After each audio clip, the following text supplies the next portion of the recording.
Okay, everyone. So Ken Dryden passed away yesterday, and it just was not a good day in sports for the most part. It didn't seem like it was going to be that. So I heard that.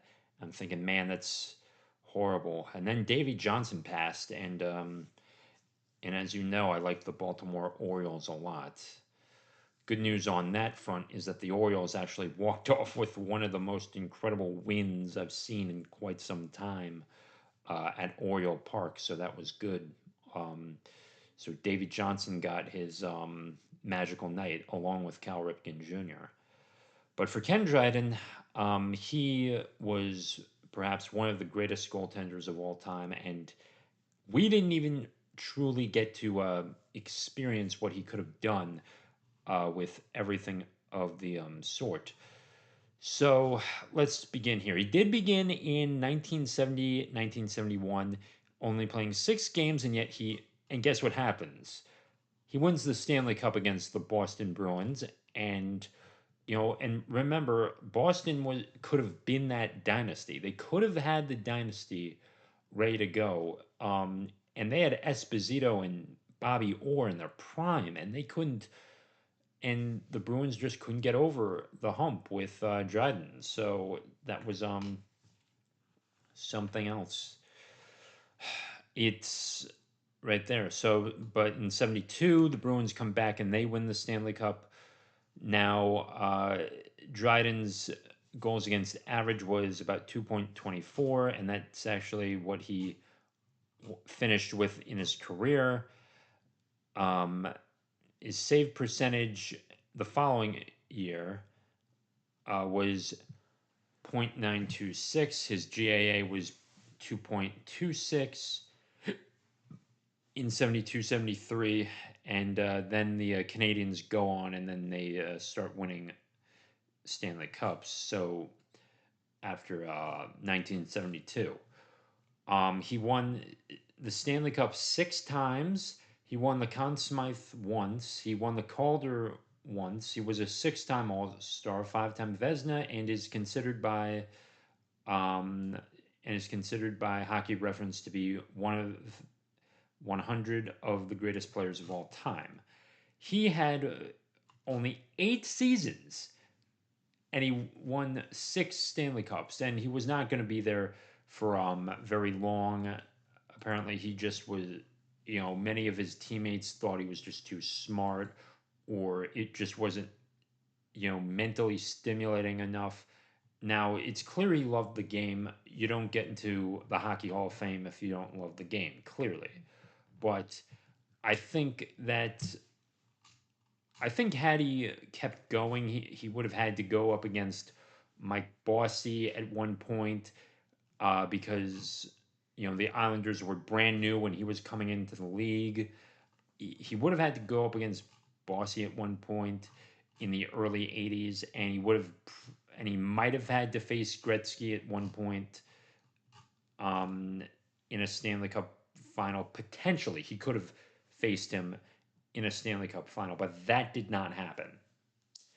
It did not happen, and and he thought, yeah, this is pretty boring too. He was known as the thieving giraffe and the thinker. Those were his nicknames, and he was a thinker. He was, in a way, very similar to Greg Maddux in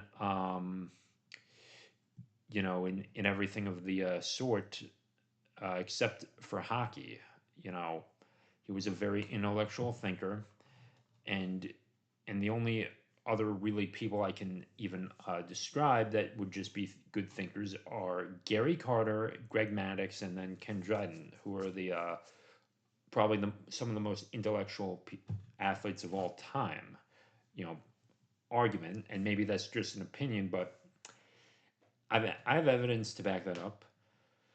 He only ever played with the Montreal Canadiens, and he almost played for the Boston Bruins. And had he played for the Bruins, oh man, they could have won 4 Stanley Cups in a row. I genuinely believe that, but that didn't happen.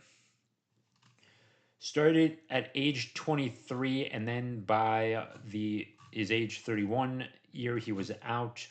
that's essentially what that's like if if I retired from my job, because I started my job at 23 and then I'm 31 now, but that would have that'd be just like, yeah, I'm out. I've done enough here. Peace, sort of thing.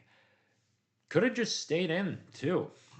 And I think, and then slowly but surely after 1979, then you begin getting the Islanders and their dynasty. And don't get me wrong, their dynasty was pure. It was, they became the last team to win 3 Stanley Cups in a row, and they actually won 4 in a row as well. So on a consecutive basis, they were the last team to win 3 Stanley Cups in a row. We'll see how Florida does with this season. But you have Beliveau, his team. You have John Beliveau, Dryden's teammate. All these things. Ready to go. And Stanley Cup, man, 75, 76, 77, 78. I forgot who won 79 though. I've got to pull that up right now. Uh, who who won the Stanley Cup uh, years chart? Yeah. So while I get that up, I do want to mention that he was also at the Miracle on Ice game back in 1980 at Lake Placid. I don't know if it was Bob Costas who interviewed him. Now I've got to look that up. Uh, Google.com, Bob Costas Miracle on Ice. Yeah. Was not the sportscaster. Oh, Al Michaels. Okay, Al Michaels, not Bob. Why did I think it was Bob Costas? Okay, Al Michaels interviewed Ken Dryden at the time, and in the movie Miracle on Ice, um, his character makes the appearance as well, um, and he thought, and Al Michaels got his opinion and everything, and I do think, and when he said, oh yeah, former Montreal Canadiens goaltender Ken Dryden, he's only 32 at the time, and you think that he should be in his prime of all things. I don't know specifically if it was a relative of Ken Dryden who was in the film, but we forget that he was there, so sort of rooting them on because at the time the Soviet Union was against both Canada and the United States, and whenever there was like anything going on between them in hockey, everyone was like tuning in. The 72 Summit, the Broad Street Bullies of the Flyers, when they faced off against them, it was just always amazing as well. And that's why it was always so good when the Broad Street Bullies beat up on them, or Team Canada in '72, and then finally the Americans in 1980. It was just always a good feeling when that happened. That they that someone from North America won and beat the Soviets. Always a good feeling as well. Uh, you know, and you know, he didn't initiate. Now, here's another famous thing that happened with Ken Dryden.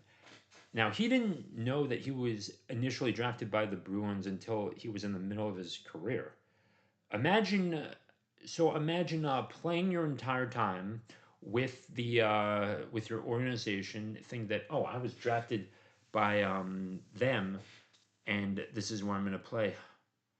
He really, um, he really was. I think I would have just been like wow, I could have had a very different career. And I do think that he would have been, Boston would have been looked at a lot more favorably had he been in the net, because you have Esposito, you have Orr, you have Dryden, you are stacked at that point. You are stacked, and that would have they could have won 4 or 5 Stanley Cups in a row, and they get their dynasty, and then in the '80s you get the Celtics and their dynasty, and and we also would probably look at the city of Boston much more differently than we do now. The Montreal Canadiens have 24 Stanley Cups. Yeah, let's. How many Stanley Cups for Montreal Canadiens won? Yeah, 24 times in their history, and they have not been back to the finals. And they have not been back to the finals since before I was born in 1993. And I was born in '94. The last time they made it was 1993. I was born in '94. They last time they won the Stanley Cup Finals were 1993. So the dominance of the Canadians was of the '70s was partially for him. You know, they also had to go up against, I don't know if they necessarily went up against the Blues. Um, I I believe that the Sabres had to go up against them, and Sabres did not turn out well against them. But Dryden made his mark on the NHL, and he had one of the shortest careers to get to the Hall of Fame for essentially any other player in the Big Four pro sports leagues, because I don't recollect anyone having that short of a career and then getting into the Hall of Fame. Not anyone else. I've tried to find it too. And there were definitely stars that could have been Hall of Famers.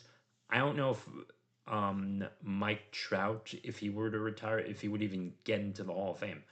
I'd actually vote no on that, personally. Jose Fernandez in baseball with the Marlins. If it wasn't for that boating accident, I think he would have made it.